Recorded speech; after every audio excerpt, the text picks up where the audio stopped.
గోవిందా అంటూ ఏడుకొండలు ఎక్కిన తరువాత ఆ అలౌకిక రూపం భక్తులను తన్మయులను చేస్తుంది. క్షణకాలం చూసినా చాలు దివ్యానుభూతినిస్తుంది. నిలువెత్తు ఆ మూర్తి దర్శనం ఓ అద్భుతం. స్థితికారుడి ఆ మహోన్నత స్థితి అపురూపం. తిరుమలలోని శ్రీ వెంకటేశ్వరుడి విగ్రహంలో 108 దివ్య తిరుపతుల్లోని ప్రతిమల ప్రభావమంతా తిరుమల వెంకటేశ్వరుడి మూలవిరాట్లోనే నిబికుడితమైందని ఆస్తికుల నమ్మకం. ఈ రూపాన్ని ఆరాధించడం వల్ల సురులే కాదు, అణిమాది సిద్ధులు కూడా సొంతమవుతాయంటారు.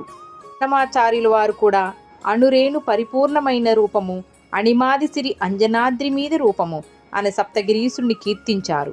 ఆనంద నిలయంలో కొలువైన ఆ మూర్తి అందరినీ సమ్మోహనపరిచే అతిలోక సుందరుడు. ఆ స్వామివి పద్మాల్లాంటి నయనాలు. శ్రీదేవి భూదేవితో కూడి ఉన్న శ్రీనివాసుడు అందరికీ అత్యంత ప్రాణప్రదమైనవాడు. సాక్షాత్తు బ్రహ్మదేవుడు పరమశివుడు కీర్తించిన ఆ స్వామి కరుణాసముద్రుడు, మోక్షప్రదాయకుడు. ఓం నమో